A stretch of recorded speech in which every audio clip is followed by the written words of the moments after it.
Obrigado por aceitar o convite, né?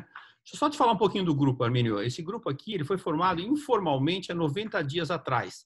Um grupo de oficiais de marinha da reserva que começamos a nos reunir uma vez por semana para tomar uísque, bater papo. Aí vamos convidar um, convidamos o outro.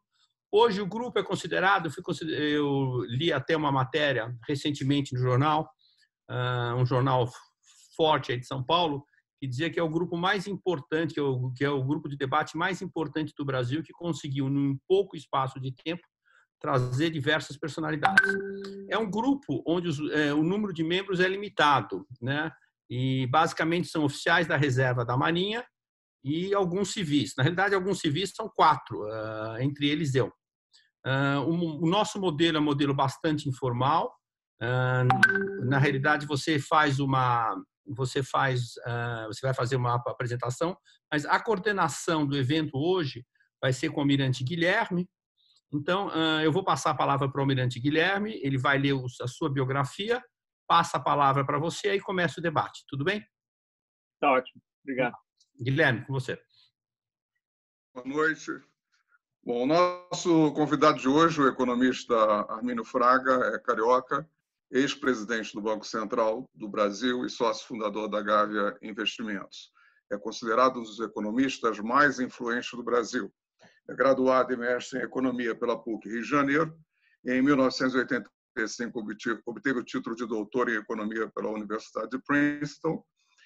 Lecionou no Departamento de Economia da PUC, na Escola de Pós-Graduação em Economia da Fundação Getúlio Vargas, foi professor assistente visitante do Departamento de Finanças da Wharton School da Universidade da Pensilvânia e professor adjunto de Assuntos Internacionais na Universidade de Colômbia. Em março de 1999, assumiu a presidência do Banco Central do Brasil, no segundo governo de Fernando Henrique Cardoso, e no mesmo ano recebeu o prêmio de economista do ano da Ordem dos Economistas do Brasil. Deixou a presidência do Banco Central em janeiro de 2003 e, alguns meses depois, em agosto, criou a Gávea Investimentos, empresa de gestão de patrimônio, e a DTVM. Em março de 2013, tomou posse como membro do Conselho Administrativo da Universidade de Colômbia, no Brasil, que tem sede no Rio de Janeiro. Conforme combinado, a intenção é que nós tenhamos uma exposição de 20 minutos e depois nós passaremos para a fase de perguntas. Nossa boa noite ao convidado e bem-vindo a bordo. Obrigado, um prazer muito grande estar com vocês. Eu estou vendo aqui na tela meu amigo Paulo Sotero. Paulo, um abraço. Prazer. Eu tinha pensado em fazer uma introdução assim relativamente rápida, mas como pano de fundo, e abrir para conversa. A minha experiência quando eu estou do lado de vocês, em geral, é mais divertido que um longo discurso, acaba cansando mais que qualquer coisa. O pano de fundo que eu queria apresentar hoje começa, sei lá, meados do século passado, mas eu vou rápido, não se preocupem. Uma historinha assim resumida, econômica sobretudo. Décadas de 50, 60 e 70, crescimento acelerado, época de industrialização e urbanização, 2 fatores clássicos na história dos países que se desenvolveram. Além disso, durante aqueles anos, o crescimento da população no Brasil era também bastante acelerado. Então, nós olharmos como o crescimento per capita foi bom, mas impressiona um pouco menos, porque teve um bom período ali que a população crescia 3%, 4% ao ano. Aí foi chegando lá pelo final da década de 70, esse modelo aí começou a falhar, mas ele já tinha criado raiz, estava todo mundo acostumado a crescer, milagre brasileiro, períodos de investimento em infraestrutura, mais final, que durou bastante tempo, aliás. Mas a coisa começou a ratear. E hoje, olhando para trás, assim, nós sabemos que houve uma falha de desenho que meio que se perpetuou. Mas o Brasil começou, como muitos países dando um empurrãozinho na sua indústria. São ideias antigas, proteção à indústria nascente, coisas do gênero, que, quando bem administradas, fazem sentido, mas não são uma solução permanente. O próprio nome já diz isso, nascente. Mas depois elas têm que andar, tem que tirar a rodinha da bicicleta e ela tem que seguir o seu rumo. E o Brasil, ao contrário da esmagadora maioria dos países na Ásia, não conseguiu tirar as rodinhas e ficou um sistema meio preso do seu sucesso vítima do seu sucesso inicial até. Foi também um modelo, corolário disso, de uma economia fechada, que deu pouca ou nenhuma ênfase aos assuntos mais importantes ligados à produtividade, grande destaque aí para a educação. Até 20, 25 anos atrás, nós ainda tínhamos 20% das crianças fora da escola, e até hoje, embora a coisa tenha melhorado, a qualidade da educação no Brasil ainda deixa imensamente a desejar. Mas isso vem lá de trás. Era uma economia muito estatizada também, o Estado se metendo na produção de muita coisa, né? Não era só petróleo, mineração, um sistema financeiro incrível. Cada estado tinha o seu banco, e cada estado, mais do que uma vez, meio que sugou o seu banco até a bancarrota, mais do que uma vez. Os próprios bancos públicos, com inúmeros méritos, também foram sempre focos de problema, uso político, quebraram também. O Brasil é uma franquia poderosa, mas teve inúmeras vezes problemas ao longo de sua história, inclusive recentemente. E aí, quando se olha esse conjunto de fatores, se entende por que o Brasil se esbarrou nessa... Às vezes chamam isso de doença da renda média, ou coisa assim do gênero. Não sei bem se se aplica, mas o Brasil esbarrou nos seus próprios problemas, mas, querendo continuar a crescer, começou a insistir no modelo. E aí os problemas que surgiram foram assim de livre texto: inflação de um lado e problemas de balanço de pagamento no outro, na tentativa de postergar uma mudança, ou até nem disso. Uma certa nostalgia com relação ao período do milagre está conosco até hoje. Aí o Brasil entrou na década de 80, que foi catastrófica, e custou a mudar. Em geral, é difícil mudar, porque assim, primeiro tem raízes políticas que vão se fincando, depois tem um pouco a cabeça da gente também. Sabe? Aquilo deu certo, tem que dar de novo. Mas nem sempre isso ocorre. Aí, à medida em que foi se aproximando o final da década de 80, as coisas pioraram: hiperinflação, moratória, etc. Até que na década de 80 a coisa começou a virar, acredito eu, numa boa direção, assim, uma direção que permitiria que o Brasil fosse se aproximando das melhores práticas do mundo. Em última instância, disso nós estamos falando. E, em tese, um país onde as coisas não estão ainda, vamos dizer, no padrão mais elevado de educação, de tecnologia, de organização, até de cultura, em certos aspectos, coisa bem ampla, tem muito espaço para melhorar. Eu diria que esse é o nosso caso até hoje. Tá? Assim, se a gente pode falar de uma maneira positiva, sem ser irônico, é dizer assim: olha, os nossos problemas também são oportunidades, porque significa que nós podemos melhorar em muita coisa. Né? Então, na década de 90, isso começou a se abrir a economia, redirecionar o Estado. Esse processo começou com o Collor, depois o Collor se atrapalhou todo, foi bichado. Veio o governo Fernando Henrique, acertou finalmente, depois de várias tentativas frustradas no plano real. Aquilo levou um tempo sendo reforçado, aperfeiçoado, mas havia uma agenda. E a agenda naquela época era um pouco assim: redirecionar o Estado não tinha que estar na produção, vira um Estado regulador, vira um Estado que olha para as variáveis de grande importância, tanto para o crescimento quanto para a construção de uma sociedade, vamos dizer, mais equilibrada. Eu omiti, foi falha minha, mas houve pouquíssima ou nenhuma preocupação durante os 30 anos de crescimento acelerado também com desigualdade. E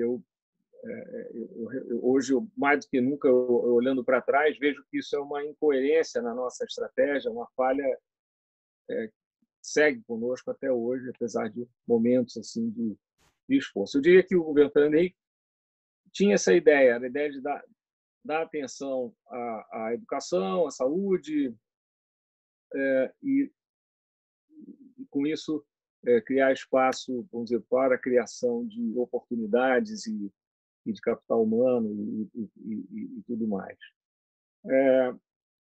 Eu vi esse modelo, eu participei, eu fui presidente do Banco Central no segundo mandato do presidente Fernando Henrique, eu achava que as coisas estavam indo, tinham problemas, teve muita crise nesse período, algumas nossas, porque depois da estabilização apareceu uma crise bancária, que o sistema bancário era meio que um parasita da inflação àquela altura, vários bancos quebraram, os três dos 6 grandes bancos privados quebraram, todos os públicos praticamente quebraram.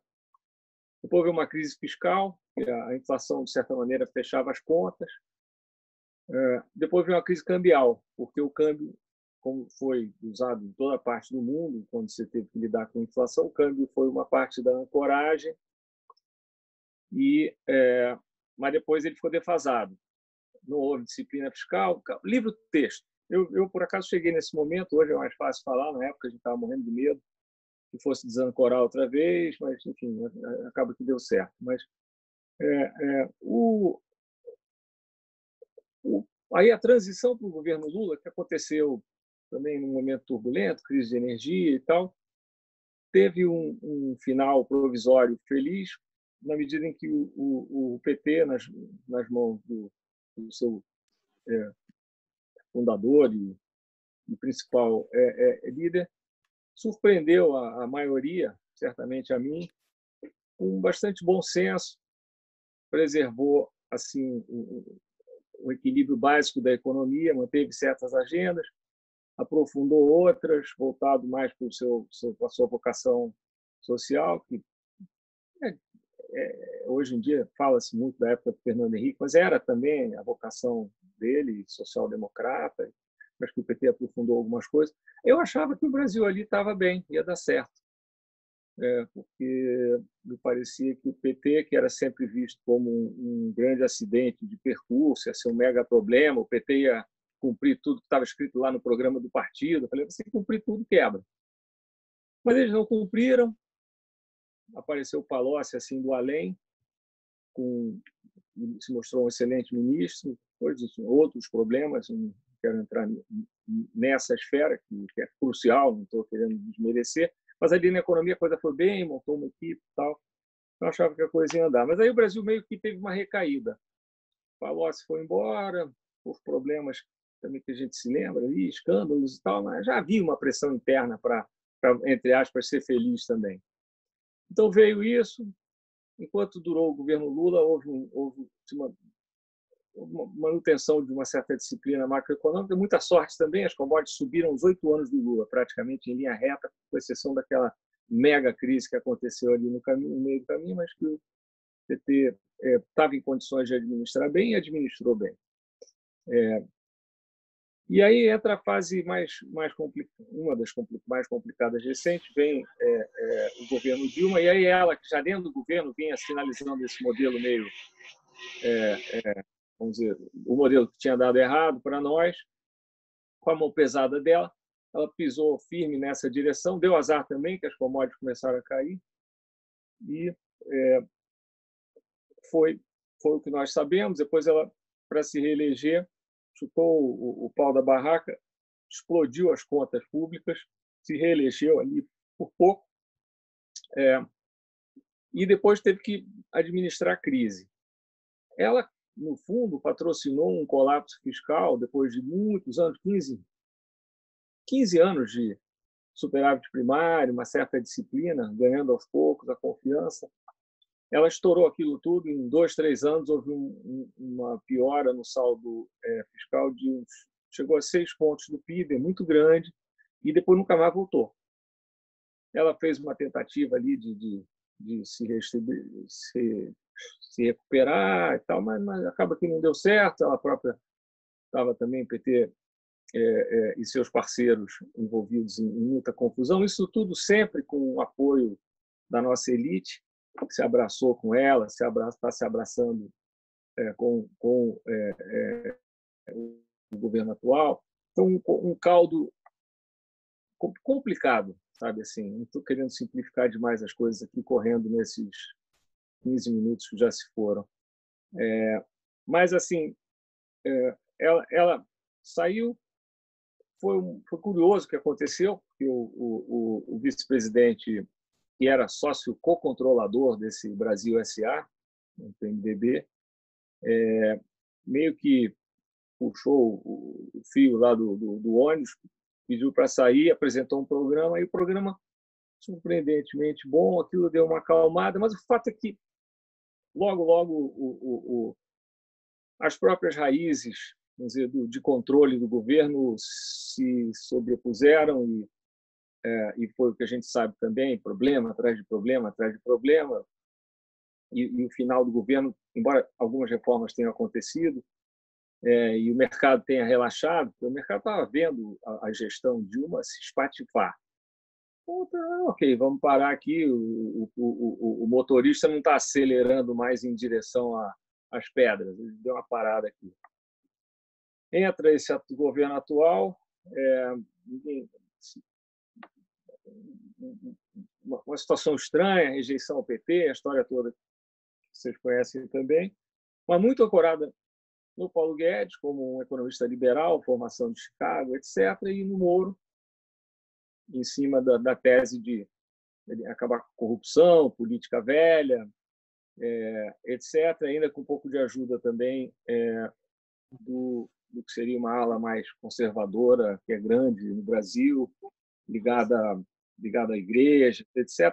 Montou esse caldo, ele se reelegeu, e aí nós estamos chegando já no início do governo. Ficou claro que haviam contradições internas muito fortes, inclusive na área econômica.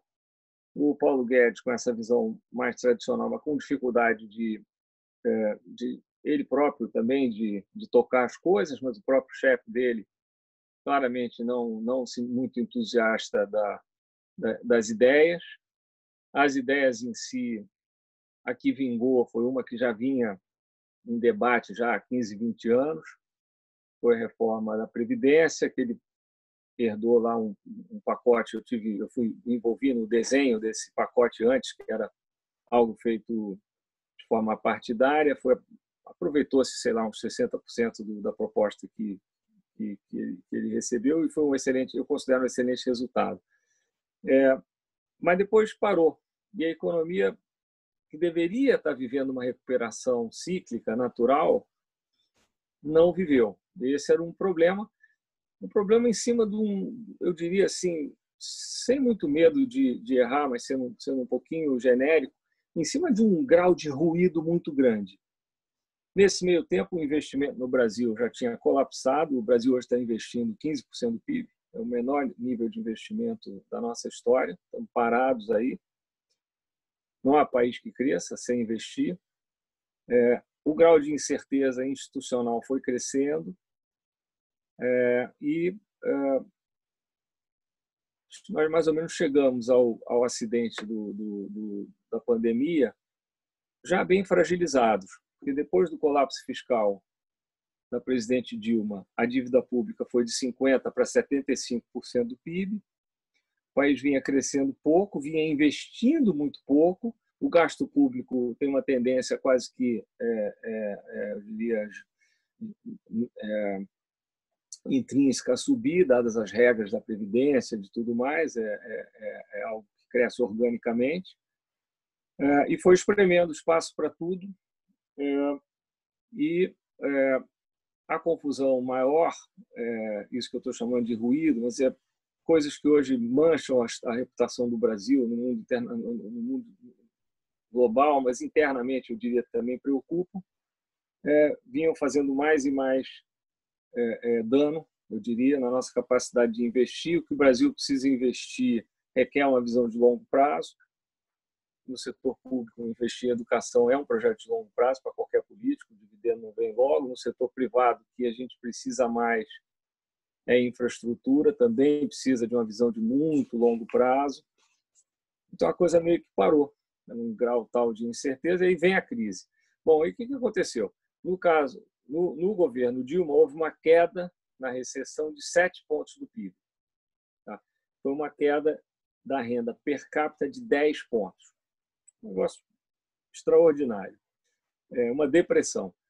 Houve esse período assim de crescimento baixinho, 0,5% ao ano, uma coisa assim, e agora vem o vírus, outra pancada de 7% ou mais.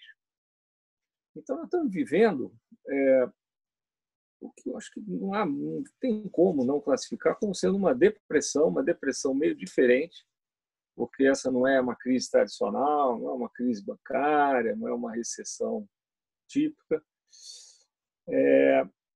E nós temos tido dificuldade em nós, todo mundo, mas nós em particular, em lidar com essa questão. Tudo sugere que, assim, as contas já mais ou menos garantem que vai ser outra recessão gigante esse ano.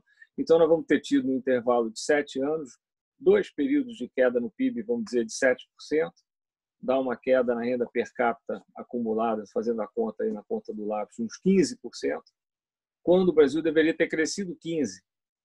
Então, pensem só na aritmética disso. Foi de 100 para 85, deveria ter ido para 115.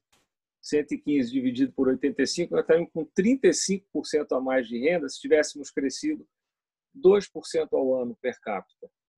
E eu acho que deveria ser fácil para um país um pouco mais arrumado. Tá?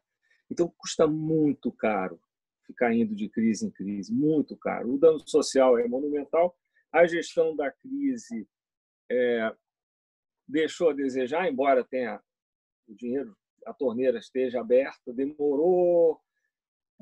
Tudo isso que a gente sabe hoje, apesar do pouco tempo, é necessário, veio ou não veio, porque não havia uma estratégia de cima do governo, ou veio pingado nos estados, em alguns municípios. E nós ainda estamos lidando com isso. É um quadro onde nós vamos ter ainda muita incerteza até que haja uma cura definitiva. Enquanto não houver uma solução para o problema sanitário, a economia vai ficar meio parada. É muito difícil imaginar. Fora do Brasil, há um certo otimismo, eu diria hoje, por 2 razões. No mercado, sobretudo, mas econômico também. Primeiro, na vitória final, vamos dizer assim, de nós, humanos, contra o vírus. Está o mundo inteiro pesquisando, correndo atrás, está todo mundo apostando que nós vamos ganhar. Eu estou também, acho que nós vamos ganhar de um jeito ou de outro. E já estamos aprendendo também. Você vê que hoje as estatísticas são meio estranhas, morre menos gente, e os protocolos já estão sendo desenvolvidos. Então tem mas enquanto isso não estiver resolvido, também eu acho que a economia não anda. E há uma injeção de liquidez, sobretudo nos Estados Unidos, que faz a resposta à crise de 2008, 2009 parecer uma brincadeira. Aquilo é assim, uma mangueira de jardim comparada com o jato da mangueira do Corpo de Bombeiros. Assim, então, isso agora é uma cortisona aplicada em doses maciças ao paciente. Tá? Então, isso está dando uma melhorada, ganha tempo. O problema é que o Brasil está fazendo a mesma coisa, mas não tem a credibilidade para abusar do remédio. Então, hoje, o que nós estamos vendo de fato, um gasto enorme. Os estados estão muito mal, estão absorvendo muito, as empresas estão muito mal, as pequenas empresas, está tudo mal. E o governo soltou as amarras, está gastando muito, nós estamos caminhando para ter um déficit primário de 13% do PIB, com a prorrogação do tal do Corona Voucher, e isso vai deixar uma dívida de 100% do PIB se o orçamento do ano que vem for administrado. E vamos ver, porque está acontecendo lá em Brasília uma espécie de concurso de bondade. Tá? Então, por exemplo, eu acho que o Brasil tinha que gastar, sem pena de gastar, na saúde. No resto, é assim, dá para gastar bastante, mas não é tanto assim, tá? É mais ou menos a conta fecha intuitivamente, é a realidade. O resto do gasto é mais complicado, porque as demandas são infinitas. Então, quanto que se pode gastar? Essa é a pergunta. Isso varia muito mundo afora, o que está sendo feito, mas nós estamos partindo para um financiamento que não assustaria muito se fosse nos Estados Unidos, no Japão, na Alemanha, no Reino Unido, mas aqui para nós me assusta. Eu acho que essa eu diria que é a atitude realista e prudente no que diz respeito à administração da nossa crise. Está difícil prever exatamente o que vai acontecer, mas o Brasil segue vítima da tentação de soluções fáceis, muita gente achando que nós somos iguais a esses outros países, que têm uma história mais tranquila. Não somos. Se nós olharmos, inclusive, a maioria dos países de renda média no mundo, isso fica muito claro pela taxa de juros que nós pagamos quando comparada a que os países mais avançados pagam. É verdade que o juro caiu muito no Brasil, ainda bem, acho que foi correta a postura do Banco Central, tinha que fazer isso mesmo. Mas as taxas de mais longo prazo não são tão baixas e nós temos um déficit primário que, por si só, já cria uma bola de neve no endividamento. Então, eu estou bastante receoso do que vem por aí e sigo com medo, vamos dizer, dos aspectos qualitativos da vida pública no Brasil. A base de apoio do governo parece estar migrando um pouco em direção a um modelo mais pragmático, que foi rechaçado violentamente na campanha, mas que aparentemente é o que está acontecendo. Ao mesmo tempo, alguns apoios que pareciam firmes parecem menos firmes, então ninguém sabe muito bem como é que essa base vai funcionar. Algumas coisas estranhas estão acontecendo, falando com um grupo preponderantemente de pessoas da Marinha. Eu me assusto quando eu leio que estão liberando a compra de balas sem as marcas, sem a possibilidade de rastreamento. Eu nunca na minha vida imaginei que eu fosse me preocupar com esse tipo de coisa. Isso, para mim, é uma coisa terrível. Me assusta a postura geral do governo em uma série de áreas que, no fundo, viraram alvo da atenção pública ao vivo e a cores na famosa reunião de abril. E isso certamente não ajuda. E cá estamos. Uma economia fragilizada, uma agenda econômica ainda viva, felizmente, mas com um problema fiscal muito grande. Só para concluir, na área fiscal, eu andei como parte de um estudo que eu fiz nos últimos 2 anos sobre desigualdade. Eu me surpreendi quando eu descobri que metade do gasto público no Brasil vai para previdência e funcionalismo. A esmagadora maioria dos países do mundo tem escrito sobre isso nos artigos de jornal, perdoem se eu estou me repetindo, mas está abaixo de 60% do gasto, quase que independente do tamanho do gasto, se é escandinavo ou é de outro, ou é menor. Então, isso é uma questão de natureza mais complexa e que, a meu ver, vai precisar de uma solução. O Brasil também tem algum espaço onde buscar recursos a longo prazo na área tributária. Tem muito subsídio que também não faz nenhum sentido econômico, social. Então, existe a chance do Brasil fazer uma grande reforma do Estado, fora uma outra agenda de reformas mais tradicionais a essa altura do jogo, como uma reforma da tributação indireta e outras assim dessa família mais microeconômica. Mas eu acho que o que está pegando não é nem tanto uma agenda de reformas mais micro, que seria essencial, mas é mais esse clima geral.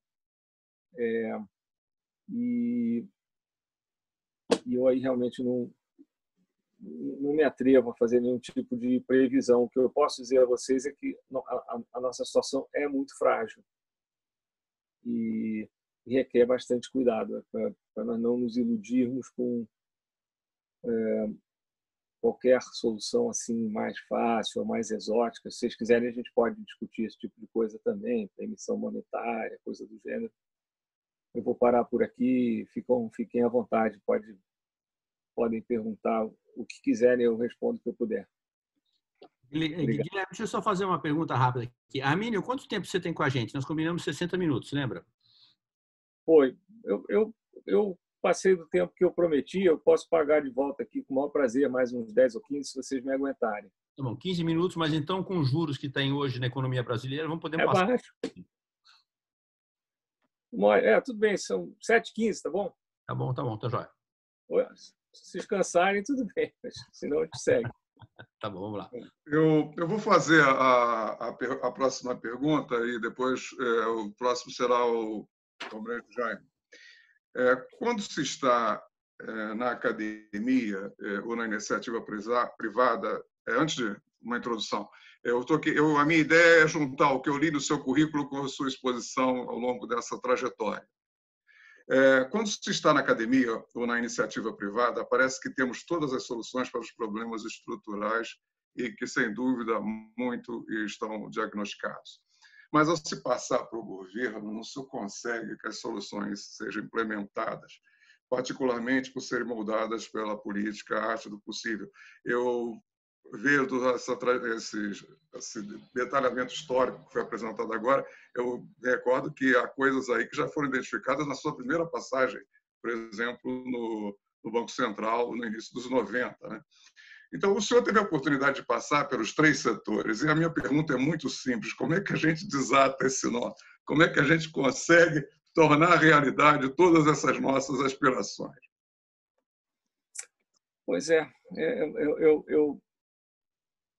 eu sou uma pessoa de natureza muito positiva, muito otimista, e eu estou preocupado, porque muitas dessas lições parece que não são aprendidas. A coisa mais básica, sabe? Educação, poupança, trabalho, tecnologia, fazer parte do mundo. Não tem muito como fugir disso. E eu espero que se aprenda alguma coisa ao longo do tempo e que alguma versão assim de gestão, de uma gestão melhor, acabe chegando lá. Mas infelizmente, eu acho que nós já estamos dependendo muito mais da sorte do que eu gostaria. Assim, sem querer especular muito, mas algo nessa linha. Seria um milagre ver esse governo de repente aparecer agindo nessas frentes com a necessária clareza e energia. O próprio presidente tem sido contra a maioria das reformas, ele próprio contra a reforma da Previdência. Já disse que é contra uma reforma do Estado, sabe? Então, assim, é difícil. Eu próprio vou falar aqui, os senhores, a maioria servidores públicos, eu trabalhei no Banco Central, eu considero disparado a melhor experiência profissional que eu tive na vida. Eu adorava o meu trabalho no Banco Central. Então, eu tenho tremendo respeito pelo funcionalismo público, mas tem muito problema. Eu escrevi na Folha agora, fim de semana passado, retrasado, eu escrevi porque era uma brincadeira interna do Banco Central, dos meus amigos de lá, mas, assim, tem espaço para melhorar, tem espaço para ter um RH. Nas Forças Armadas isso é diferente. Mas precisa ter um RH de governo, uma coisa muito básica. Isso tem na China, por exemplo. Eu acho que isso funcionaria tão bem. Isso é parte de um Estado que presta mais contas, que tem prioridades, sabe? Então, assim, eu vejo no Banco Central, nós falávamos de brincadeira. Da primeira vez eu fui morar em Brasília, ficava lá até tarde, todo dia, milhões de coisas, projetos. Mas os funcionários do banco diziam, existem pessoas cuja ausência preenche uma lacuna. Então, tem algumas coisas assim que vão ter que ser feitas. Não é da noite para o dia, eu não vejo nenhuma solução drástica, mas é uma mudança de cultura que vai ter que acontecer aos poucos, mas precisa haver uma mudança de direção. Eu acredito que se houver uma mudança clara de direção, as coisas melhoram muito, porque a economia funciona muito assim no gerúndio. Quando as coisas estão melhorando, aquilo cria um círculo virtuoso de investimento, de mercado, de confiança. Mas vai ter que ser algo assim. O que vale, assim, agora eu vou me permitir ser um pouquinho sarcástico, foi que eu fiz esse comentário lá na frente, é que assim, quando as coisas estão, quando tem tanto espaço, tem tanta coisa fora do lugar, também tem muito espaço para melhorar, né? Então eu acho que assim é possível isso acontecer. Mas vai exigir do lado político alguma coisa também que eu ainda não estou enxergando muito. Mas no momento temos 30 partidos, isso vai cair, né, com a passagem da proibição das coligações e também das cláusulas de barreira e tal. Então, alguma organização a partir daí pode nos ajudar. Mas eu estou preocupado. Tem muita gente indo embora do Brasil. Tá, assim, dá para alimentar ainda bastante esperança, mas dá para entender os pessimistas também, infelizmente. Vamos lá, eu acho que agora é aguentar um pouco. Eu agora fiquei preocupado, porque é um otimista pessimista, né? Não, pois é, eu sei, eu também nem falo. Você sabe que eu não me reconheço falando. Eu não me reconheço falando. Quem é esse que está falando? Bom, aí nesse ponto, a própria pandemia, né, por ser uma desgraça democrática, vamos dizer assim, você pode servir para alguma coisa, né? Por exemplo, para nós aprendermos que tem que ter poupança interna, por exemplo. Pô, com certeza. Então, a pandemia serve para isso. Eu acho que nós deveríamos apreciar melhor o SUS e dar mais atenção ao SUS. Eu acho que assim, o SUS é uma situação curiosa. Eu estou entrando um pouco nesse setor, numa atividade profissional, mas sem fins lucrativos. Então, há um ano e meio atrás, eu digo essa é a primeira do singular, que é verdade, eu montei um instituto de estudos para a política de saúde.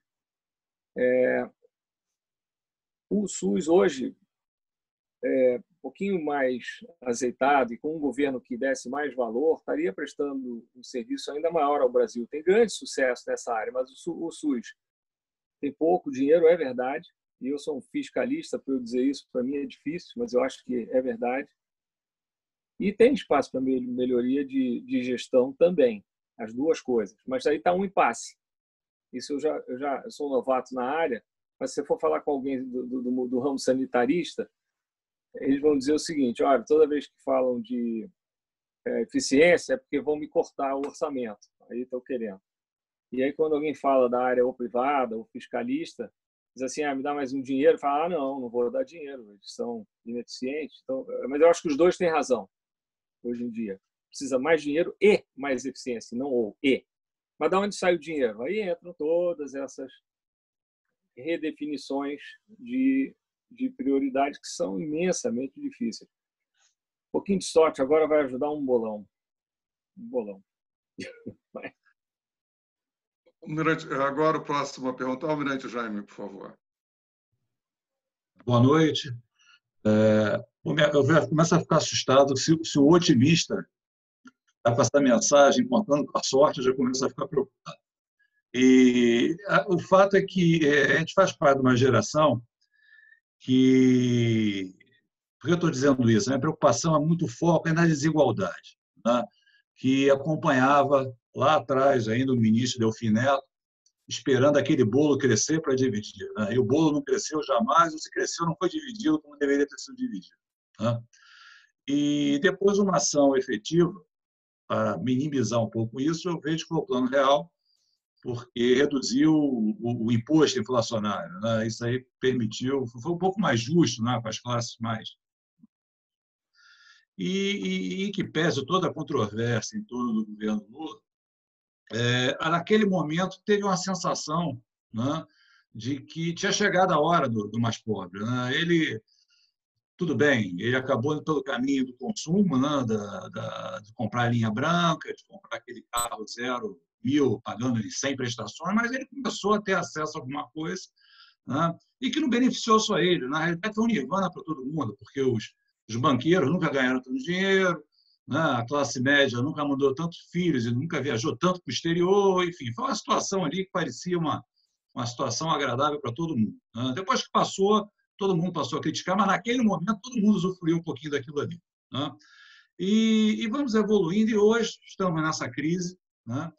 E me assusta bastante, porque nós temos tido nesse fórum algumas colocações que a gente entra no futuro da inteligência artificial, o domínio das redes sociais, essas coisas todas nós estamos vivendo.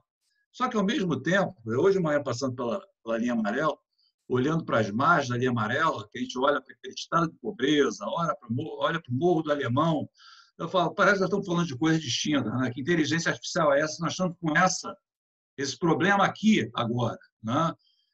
Quando o senhor comenta que as nossas soluções, temos de investimento, a gente pensa em longo prazo, a gente cai para aquele chavão, né? Quem tem fome tem pressa, né? Quem está hoje na situação daquelas pessoas, né? Elas têm muita pressa para ter uma solução. E uma solução que, nesse momento, é muito difícil, né? Então, e eu acho que, se a gente for esperar a sorte também, né, esse pessoal não vai estar. Infelizmente, ele não vai se resolver, né? Eu vejo a classe, as classes mais favorecidas falarem com uma tranquilidade, nesse momento agora da pandemia, não, ensino à distância, a criança vai lá no seu computador, né? Isso está tão distante para certas parcelas, camadas da população, né? E isso não é dito, com uma grande hipocrisia, certas horas, no tratamento dessas coisas todas, né? Então, a pessoa compra ali uma cesta básica e acha que resolveu o problema do mundo. O problema da alma dele está resolvido, mas não do que ele está precisando, de fato, né? Então, dentro dessa linha, eu queria que o senhor pudesse tentar explicar qual o seu pensamento tem se discutido em termos de renda básica. É um padrão, um patamar de renda básica, aí chamamos de renda Brasil, enfim, mas tem uma renda que garanta, né, a sobrevivência das pessoas, até dentro de um cenário de futuro, de redução de empregos, ou mudança de tipo de emprego, até mesmo do ser humano ficar obsoleto em algumas coisas. Isso a gente vai enfrentar isso aí em breve, né? E uma outra questão também, o senhor que fez parte do governo, de um viés de privatização, né? E isso não sai da pauta, esse próprio governo tentou, a Eletrobras vai ser, a privatização não vai, quem vai ser? Qual a sua visão realmente? Qual o tamanho? Qual deve ser o tamanho do Estado dela? Esses seriam meus questionamentos. Tá. Então, durante muito tempo, a minha tribo, que seria dos economistas mais liberais e mais preocupados com equilíbrio macroeconômico também, a nossa tribo focou muito na pobreza. E fruto disso foi, eu diria, um conjunto de respostas que, no fundo, também respondem a um comando constitucional que veio aí, por sua vez, com a Constituição, a nova Constituição, a Constituição de 88. Eu vejo espaço para dar uma arrumada nessa área e acho que o que se fez com relação à pobreza, principalmente a pobreza extrema, foi positivo. Mas eu acho que isso é um primeiro passo. Porque eu acho que o que as pessoas querem é trabalho, é oportunidade, e eu acho que isso é bom para o crescimento também. Então, hoje eu considero a nossa posição inicial, posição atual, tal que eu não vejo conflito entre crescer e distribuir a coisa do bolo para um país com as nossas características nesse momento, de forma alguma. Eu escrevi um artigo, se vocês tiverem interesse, eu posso passar para o Paulo. Foi publicado no final do ano passado. Eu passei um ano estudando coisas muito básicas e eu pus lá no papel o que eu achava disso. O tema da renda básica não estava ainda em discussão,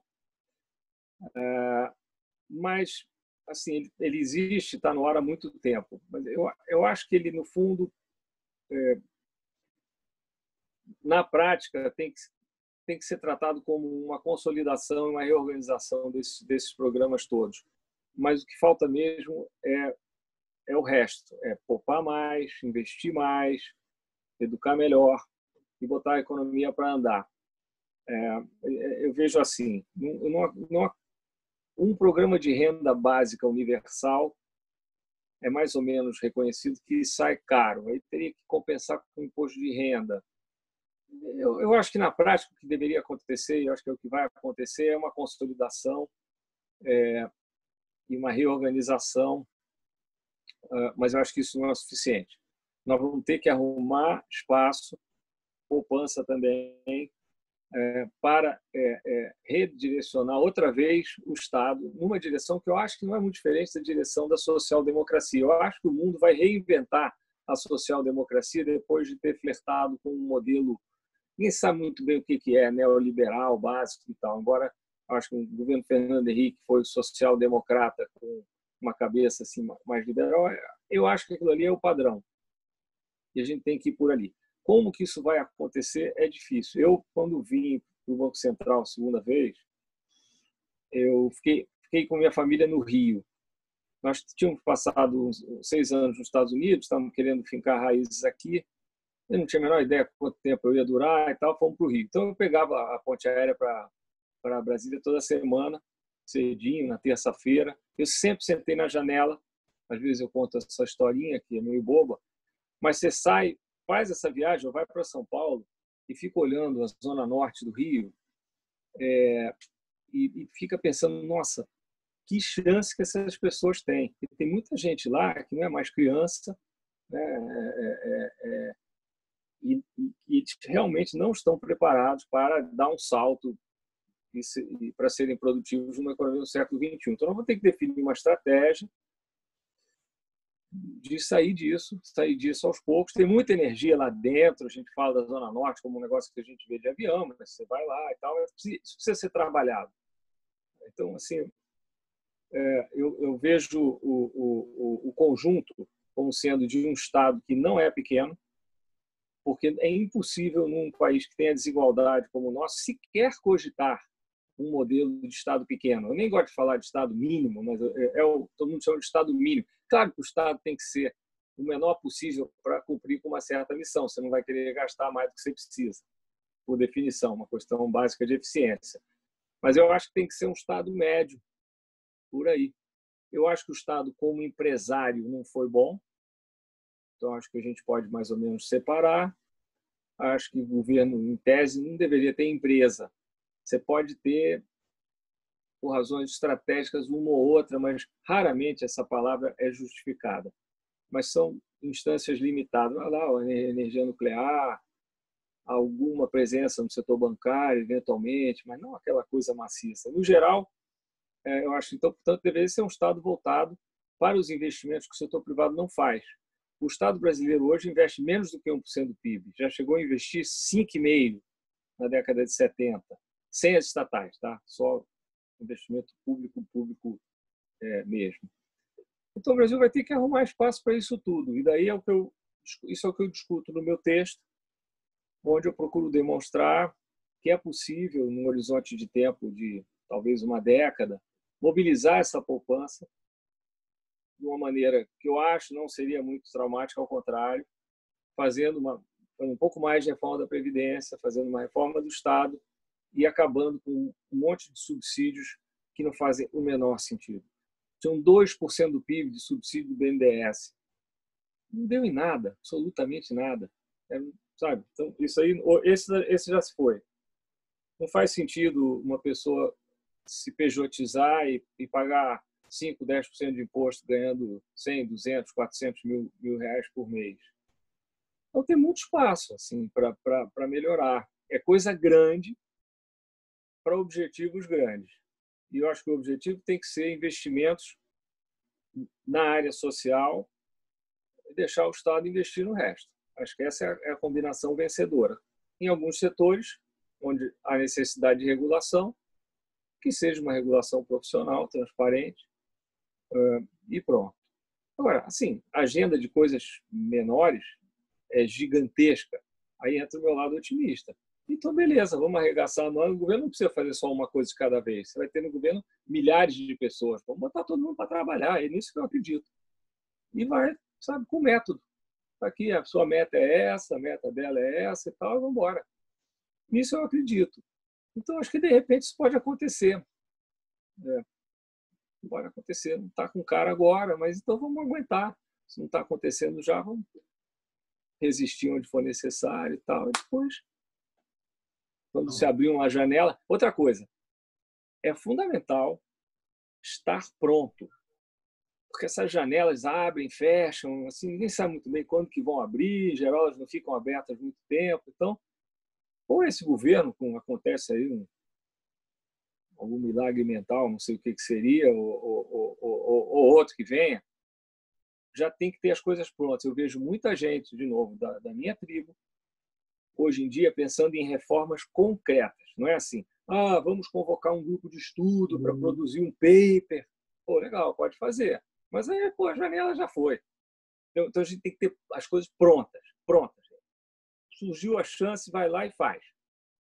Eu acredito muito nisso. Então, eu tenho que procurar pautar a minha vida pessoal nesse tipo de exercício.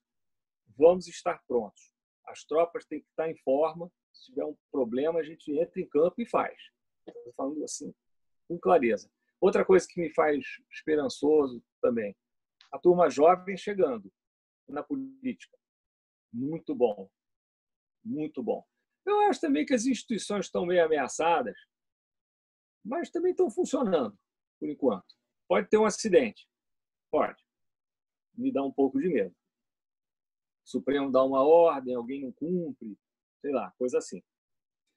Mas, no geral, não é para perder as esperanças, não. Mas também acho que se a gente não tiver um pouco de realismo no diagnóstico e nas possibilidades, também não chega a lugar nenhum. Então, é isso. Tá bom, muito obrigado. Se eu puder disponibilizar o texto aí para a gente, agradeço. Posso sim. Tá bom. Eu publiquei ele numa revista do SEBRAP, que é um tradicional centro de estudos sociais de esquerda em São Paulo. E apresentei antes de publicar em vários lugares. Então, tem ali, é um negócio bem prático, tá? Tem muito gráfico. É mais ou menos assim, a minha cara que você está vendo aqui é o que está lá. Não é assim grandes filosofias, não. Passa para mim, Armínio. Passa para mim que eu distribuo. E também passa aquela matéria do Jornal Valor, que foi muito boa. Do Valor Econômico. Eu não sei agora, eu ando escrevendo, vou muito falando. Eu tenho publicado, eu tenho escrito na Folha todo o último domingo do mês. Não. Você deu uma entrevista de uma página inteira no Jornal Valor. Eu ando falando demais, mas sim. Tudo que eu tiver, eu passo. Obrigado. Obrigado. Agora eu convidaria a senadora Ana Amélia a participar dos debates e fazer sua pergunta. Muito obrigada pela gentileza. É uma alegria sempre ouvir o doutor Arminio Fraga. Doutor Arminio Fraga, eu queria dizer que tenho na lembrança muito viva essa sua sabatina no banco, para quando entrou no Banco Central, feita pelo senador Pedro Simão, e a sua resposta dada a ele. Então, é uma lembrança que eu tenho, eu era repórter naquela época. Mas o que eu queria perguntar para o senhor, e quero cumprimentá-lo por esse envolvimento voluntário na área da saúde, pesquisar, ver as saídas que temos. O SUS, de fato, eu vi agora que nós copiamos um pouco o regime da Inglaterra, que fez 72 anos, muito celebrado lá. É um regime, o mundo todo olha, e sempre se fala que o problema do SUS é a falta de financiamento. Lembro também do doutor Adib Jatene, que, para financiar a saúde, criou a CPMF, que acabou morrendo porque ela acabou sendo desviado dinheiro para o Caixa Único e a saúde não recebeu aquilo que devia ser exclusivamente para a saúde. Essas distorções todas acabaram aumentando os problemas, e como o senhor está hoje cuidando, eu vejo pela sua manifestação, o seu olhar como gestor ou como empresário, de como a pandemia está sendo administrada no país, nos dois campos, na saúde e no setor econômico. porque nós temos aí uma série de vetores a serem considerados. Então, eu queria uma avaliação sua por conhecer e também saber se o posto Ipiranga tem combustível suficiente para conduzir as reformas inadiáveis que nós temos aí, como a reforma tributária, que há pouco estávamos discutindo numa outra live e que tem 2 projetos, mas não está na agenda prioritária do governo. Muito obrigada. Obrigado, senador. É um prazer revê-la, como sempre. A última vez foi no aeroporto. Acho que em Porto Alegre, se não me engano, nem me lembro, ou em Brasília. Tem boas lembranças daquele período, apesar das crises todas. Vamos lá. Primeiro, no campo da saúde. O SUS tem assim, enormes conquistas. É um sistema de reputação global muito melhor do que a visão que nós próprios temos do SUS. É verdade também, acho que nós não podemos fingir que não sabemos, que as pessoas têm uma espécie de sonho de consumo é ter um plano de saúde. Então, exatamente. Né, é verdade também. Então, a verdade é que o SUS, apesar de ter tido sucesso com vacinação, com AIDS, com tabagismo, com as estatísticas de mortalidade infantil, esperança de vida, tem bastante sucesso. O SUS gasta relativamente pouco. Para um sistema universal, você gastar menos que 4% do PIB é pouco. Então, isso está meio torto. E os subsídios aqui no Brasil estão na outra ponta. As pessoas mais ricas podem deduzir do imposto de renda. E aí cria uma clara situação de cobertor curto. Acho que isso aí vai ter que ser equacionado de alguma maneira. Mas, assim, os estudos do Instituto, agora, do qual eu presido o conselho, que é o Instituto de Estudos para a Política de Saúde, IEP, sugerem que, e é intuitivo, que o gasto com saúde nas próximas décadas, 2, 3 décadas, vai subir uns 4 pontos do PIB. Então, nós já temos um buraco fiscal, temos um buraco na educação, um buraco na saúde. Então, vai ser preciso essa grande reforma para que as coisas evoluam. Eu não sei muito bem. A senhora falou um outro ponto, agora eu dei um branco, estou falando demais.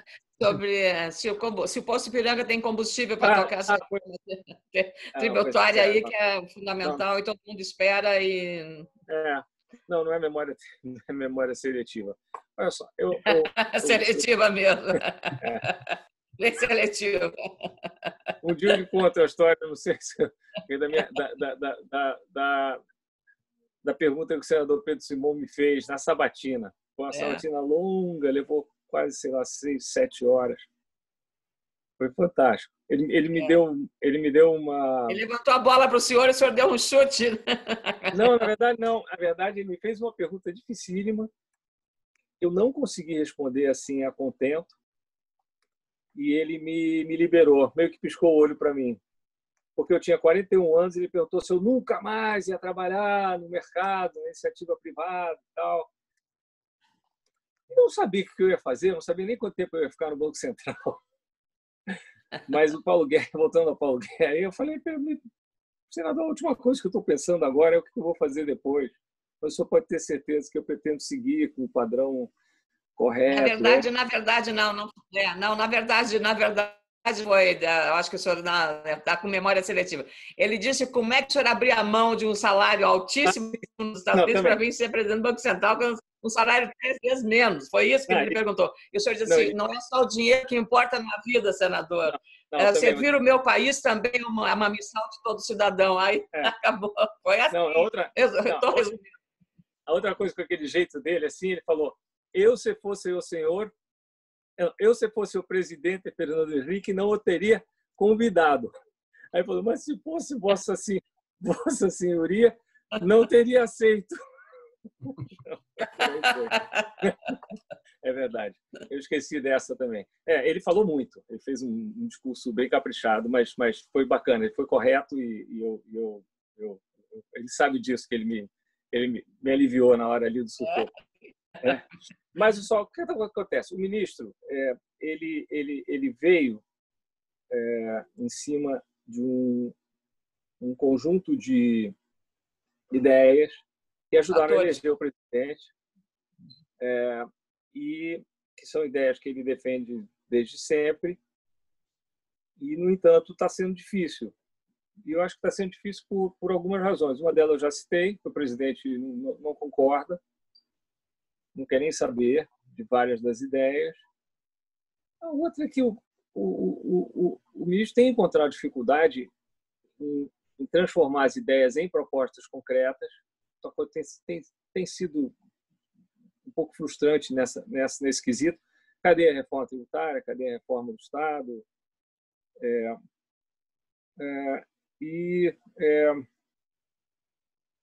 Eu acho que essas são as principais. E uma articulação complicada também com o Congresso. Então, são 3 barreiras.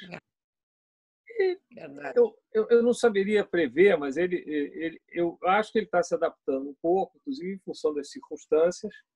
Ele, na largada, ele declarou, em alto e bom tom, olha, o nosso negócio é crescer, esse assunto de desigualdade é com a social-democracia. A social-democracia que vai distribuir, nós vamos fazer crescer. Ele voltou a uma ideia do bolo. E agora ele está mudando. Está difícil para ele, está difícil. Ele, em parte, assim, ele é uma pessoa de visão e muito articulado e tudo mais, mas eu sei que é difícil no setor público fazer as coisas andarem, mas ele claramente está tendo dificuldade nessa área por essas 3 razões, por aí. Mas, assim, no fundo, se nós temos que apontar o dedo em alguma direção como sendo o principal problema, infelizmente, eu acho que nós temos que apontar mais em cima, sabe? Eu acho que é por aí. Com todo o respeito, mas eu acho que é o que é. É político. É uma questão política, basicamente. Não é só política. Falta fazer. Assim, eu acho que a política, com P maiúsculo, temos aqui, a senhora pratica essa missão, é uma beleza, uma vocação extraordinária. E ela precisa acontecer. E ela envolve negociação, uma série de composições que podem ser feitas direito ou não. No passado a gente viu coisas horrorosas acontecerem. Então, assim, a população gostou da ideia de abandonar a política velha, mas não de abandonar a política. Então, sabe? Então está nessa confusão. Bom. Obrigada, muito obrigada. Prazer. Obrigada. Queria convidar o almirante Léo Ferreira a fazer a sua pergunta, por favor. Boa noite, doutor Armínio Fraga. Um prazer tê-lo aqui conosco. Eu me lembro que há exatamente 20 anos atrás, o senhor estava já como presidente do Banco Central, foi à Escola de Guerra Naval, e minha turma estava cursando lá, e o senhor fez uma palestra já naquela época, com bastante racionalidade, né, apontando-nos nesses caminhos parecidos com aqueles que o senhor defende hoje. Acho que pouco mudou, e provavelmente são as ideias que nós teremos que adotar no futuro, mas a minha pergunta é exatamente sobre essas mudanças. O senhor falou várias vezes no problema do desajuste fiscal, o senhor falou também, foi perguntar sobre a desigualdade, o problema da saúde, o imposto de renda, a pessoa desconta, os ricos descontam a saúde do imposto de renda, os pobres recebem pouco. Então, de todo esse contexto, doutor Armínio Fraga, o que eu pergunto é qual a sua visão sobre uma reforma tributária? Como que o senhor vê a necessidade e em que direção ela deve caminhar, essa reforma que nós todos estamos falando, como uma daquelas reformas imprescindíveis para que o Brasil possa, de alguma maneira, voltar a ter algum crescimento, voltar a ter uma esperança de um desenvolvimento? Tá, importantíssima essa pergunta. Obrigado, prazer em revê-lo. Eu estava lhe vendo na tela, estava na primeira tela, e nós já nos conhecemos. Então, a reforma tributária tem 2 grandes vertentes. Tem a reforma da tributação indireta, estamos falando de PIS, COFINS, ICMS, e tem a reforma do imposto de renda. As 2 são importantes, por razões diferentes. No caso da reforma da tributação indireta, que seria um IVA, nós temos no Brasil e aí eu concordo com o ministro Paulo Guedes, eu próprio já usei essa expressão antes, um manicômio completo, porque no ICMS, cada estado tem o seu conjunto de regras, uma não se comunica com a outra, é muito difícil fazer negócio no Brasil, o custo de se viver nesse nó cego tributário é imenso, é difícil exportar de um estado para o outro. Quer dizer, o Brasil precisa dessa reforma para simplificar a vida, para eliminar distorções e para se integrar a si próprio. Essa visão acho que é adequada. O Brasil precisa se integrar mais ao mundo, mas precisa se integrar a si próprio também.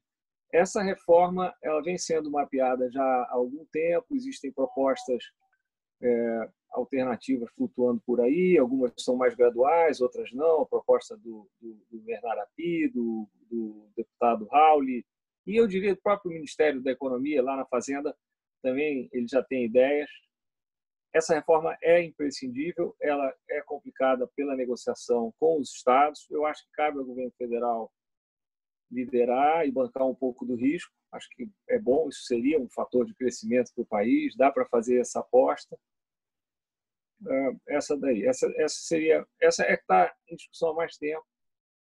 A do imposto de renda está vindo à tona também, porque é um tema que está aparecendo não apenas no Brasil, ele tem a ver com a desigualdade extrema que se vê hoje no mundo inteiro, não é só aqui. Aqui nós estamos falando de pobreza e também de desigualdade lá em cima, e ela é uma questão, eu diria, básica de justiça. Eu não acredito nesse modelo do economista francês Piketty, 70% de imposto, eu acho que nada disso faz sentido, mas as brechas legais que existem para que as pessoas paguem muito pouco, a meu ver, não faz sentido. Então, assim, acho que a reforma do imposto de renda, em várias dimensões, precisa trazer para nós também a moral para entrar no resto da discussão de reforma do Estado e outras que têm a ver com crescimento e desigualdade. Acho que essas duas coisas andam juntas. Existem outras discussões em andamento que eu vou mencionar brevemente. Uma delas é a tributação sobre riqueza. Eu sou cético com relação à tributação sobre riqueza, exceto uma que é tributada no mundo inteiro, que é a riqueza imóvel, pela razão justamente dela ser imóvel. É um discurso que tem espelho na tributação da renda do capital, que há uma equivalência entre se tributar riqueza e renda do capital. Eu acho que a tributação da renda do capital faz sentido, é mais fácil. Eu acho que a nossa tem também brechas que não precisariam existir. Não faz sentido que exista. Então, eu iria por aí. A outra que está no ar, falando do ministro, é o ICMS, que a senadora mencionou também, na época do Jatene. E eu considero um imposto de péssima qualidade e um imposto meio maroto, assim, usando um vocabulário mais popular. Eu, como um liberal, acredito que nós temos que ver o imposto, entender o imposto. Fica um imposto que parece que ninguém paga. Eu vi, por exemplo, o ministro falando ontem na televisão, não, nós vamos baixar as alíquotas do imposto sobre o consumo, sobre a renda, e vamos tributar uma outra base. Em última instância, quem paga o imposto são as pessoas. Tá? Então, esse é um imposto ruim, ele é um imposto cumulativo, ou seja, ele distorce as decisões econômicas, tanto as de produção quanto as de consumo. Isso tem um custo muito alto. Ele é um imposto que afeta mais os pobres, ele é regressivo, a base é muito frágil, então não é um imposto que dá para arrecadar muito. E tem esse fato de ser um imposto malandro, eu tenho horror a isso. Então, eu acho que esse imposto, assim, eu sou um fã incondicional com essa história do ministro Jatene, mas teria sido melhor ficar com os impostos mais tradicionais e aumentar um pouco a carga, se for o caso. Porque, de um jeito ou de outro, alguém vai pagar. Esse imposto não vem de outro planeta ou de outro pagador de imposto intergaláctico, sei lá. Então, não vejo saída por aí também. Outro tema quente que está na moda, não é bem de política fiscal, mas é essa ideia de emitir moedas. Você tem interesse nisso também? Não? Eu posso falar sobre isso em alguns minutos. Bom, eu estou. Por favor. Não, esse aí é o seguinte. Existe uma vertente que acha que é possível emitir moeda sem nenhum problema. Isso vem importado de países onde a taxa de juros é zero. Então, onde a taxa de juros é zero, moeda ou título é igual. Tá? Num país em que a taxa de juros não é zero, se você começar a emitir moeda, você joga a taxa para zero. Então, é preciso saber se essa taxa é capaz de preservar um mínimo grau de equilíbrio macroeconômico, seja ele na inflação ou na taxa de câmbio. Antes de chegar na taxa de juros zero, não é possível se falar em emissão de moeda. Mesmo se chegando a essa taxa, e eu não tenho nada por uma questão de princípio contra o Banco Central chegar a essa taxa se for necessário e possível, de uma forma responsável e não populista. Mas mesmo nesse caso, em geral, o que se vê na história, você emite moeda durante um tempo, ou tem países que têm hoje títulos com juro negativo, então é até melhor do que emitir moeda é emitir esses papéis, né, que pagam juro negativo. Mas depois, quando as coisas voltam ao normal, aí o Banco Central tem que enxugar essa moeda. Então, isso é uma ilusão. Essa é a ilusão de que você tem alguma forma barata de fazer o impossível, que é o que nós estávamos discutindo aqui na frente, no início, que é poupar, estudar, aprender, inovar. Isso é o que traz progresso. E ter um Estado que, do ponto de vista distributivo, produza oportunidades, mobilidade social. Isso é que vai fazer esse país se desenvolver. Então, quando vier essa conversa, não pode emitir dívida à vontade, não pode. Isso é gestão temerária. E a ideia de emitir moeda não existe na prática. É uma ilusão. Se o juro chegar a zero, tudo bem, você está emitindo moeda.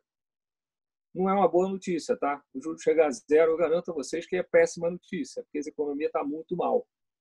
Certo? Mas hoje, essa alternativa não existe do ponto de vista prático.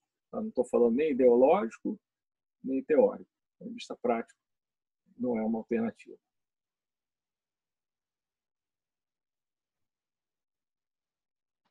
Muito obrigado, doutor Armínio Fraga.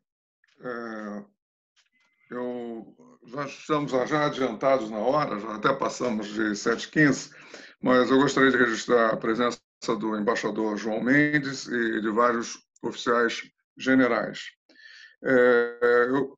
Para encerrar, como último perguntador, a última pergunta, eu queria passar, então, para o Paulo Zotto. Na realidade, Armínio, mais uma vez, obrigado pela sua presença. Você é carioca, né? Eu sou. Você fala que você é otimista. Qual é o seu time de futebol, Armínio? Eu sou fluminense. Não, você precisa ser otimista, realmente, né?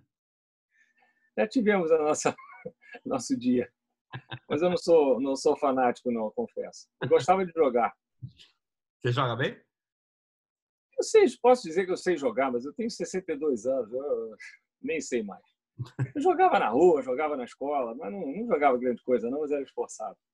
Você sabe que você falou que você tem aqui você reconheceu a senadora, reconheceu o Paulo Sotelo. Tem outras pessoas que te admiram aqui muito, que estão aqui no grupo aqui. Eu moro em Miami e várias pessoas conhecem você. Entre elas, a Cláudia Leme. Não sei se você lembra da Cláudia Leme, mulher do Paulo. Lógico. Epa. Ela está aqui, mas ela está sempre escondida atrás da foto. Né? Eu penso em torta de banana. Torta de banana. E também o William Bentley, que está acompanhando através do YouTube, tá? Esse é um amigo querido. Eu vi o Ricardo Lima também aqui na tela. Um abraço, Ricardo. Tá bom. Então, eu queria fazer para você, na verdade, duas perguntas bem rápidas, né? Você tem 62 anos, você fala sobre a questão da janela de oportunidades que às vezes aparece, nós temos que pegar e grudar, né? Em cima dela, né? Você acha que o Congresso nosso é um Congresso que sabe aproveitar essas janelas de oportunidades? Essa é a primeira pergunta. E a segunda é o seguinte: você com 62 anos, como é que você vai ajudar o Brasil? Com tudo que você conhece, com tudo que você já conquistou, com todo o seu conhecimento global e brasileiro. Imagino que não seja, como você mesmo falou, criação de uma nova fundação, instituição, um novo paper, tudo isso. Como é que você pode ajudar o Brasil? Tá. Olha só, eu vejo o nosso Congresso bem, no momento. já teve seus momentos de populismo e tudo mais, mas, de certa forma, tem aparecido vácuos e problemas entre os poderes. Eu diria que o Congresso, nos últimos tempos, tem sido muito responsável e tem abordado questões difíceis, votado leis importantes. Então, eu acho um bom sinal. Sim. Então, a resposta sim. Eu próprio. Assim, eu gosto de trabalhar. A vida me colocou numa posição em que eu posso, de alguma maneira, influenciar para tentar melhorar as coisas. Mas é o que eu pretendo continuar fazendo. Eu não tenho objetivos políticos, eleitorais, pessoais. Eu optei por nunca me filiar. Eu sempre achei que isso facilitaria algum papel que eu pudesse ter, como tive 2 vezes no governo, quase tive em outras ocasiões. E justamente acho que a partir daí eu posso procurar ajudar a mapear soluções. Eu tendo a tentar transformar assim os melhores conceitos, as ideias em propostas que possam, de alguma maneira, melhorar as coisas para as pessoas. Então, eu vou seguir fazendo isso. Esse é o meu objetivo. Eu sou trabalhador, gosto de trabalhar em equipe, então eu vou seguindo. Gosto de trabalhar com gente jovem, com gente mais velha. Agora já tem mais gente jovem do que gente mais velha pela minha idade, mas eu me vejo com bastante energia para seguir tentando. Então é por aí que eu vou. Você realmente é um patriota, né? Isso eu sempre admirei em você. Obrigado. Eu acredito em dever. Acho que as pessoas que podem fazer alguma coisa têm que fazer. Não julgo ninguém. Eu fui para Brasília 2 vezes. Muita gente não vai quando pode, mas a maioria, até onde eu enxergo, tende a responder à medida em que os desafios apareçam. Eu digo muito aos jovens: mantenham-se engajados do jeito que for. Ou na vida pública, como vários que estão aqui hoje, ou onde você estiver, mas sempre, de alguma maneira, tentando levar a sério a sua vida como de cidadania e de participação. Eu acho que isso pode gerar, em algum momento, um caldo para que as coisas melhorem. É a minha esperança, e eu não perdi a esperança, não. É muito bom ouvir isso. Na realidade, cidadania é uma palavra-chave. Eu agradeço a sua presença, mas a despedida oficial eu estou passando para a Sabrina, que é a membra feminina do grupo e a mais jovem membro do grupo. Por favor, Sabrina. Obrigada, Zótolo. É um prazer, Armínio, poder fazer a sua despedida, especialmente porque você falou aqui sobre a importância da colaboração para a construção de um projeto político eficiente, mais eficiente, né? Então, eu, como representante da academia, sou professora associada de Relações Internacionais da Escola de Guerra Naval. Eu queria agradecer a sua presença e dizer que como esse fórum, a gente deseja que a sociedade se empenhe, assim como o brasileiro, o Armínio Fraga, se empenhou e continue a se empenhar nessa construção de pontes, de diálogos, de fontes de diálogos entre práticos, acadêmicos, políticos e servidores públicos como nós. Então, em nome do Grupo Personalidades em Foco, eu agradeço imensamente o tempo dedicado conosco, a abertura, a sinceridade pela qual abordou temas tão sensíveis e tão caros ao Brasil, e esperamos poder contribuir certamente adiante na construção de um projeto político, mais uma vez, eficiente e que faça jus ao Brasil que a gente deseja. Muito obrigada em nome do grupo. As palavras finais. Obrigado, eu que agradeço. Tá bom. As palavras finais são suas, Armínio. Tá, não, eu agradeço o convite, a atenção e, bem, vamos juntos. Boas ordens. Se eu puder ajudar em algum momento aí no futuro, podem contar comigo. Eu sei que vocês todos têm essa alma patriótica e isso é parte de um conjunto de atributos que são indispensáveis aí para qualquer país. Obrigado aí, uma boa noite a todos. Obrigado. Vamos abrir o microfone e uma salva de palmas.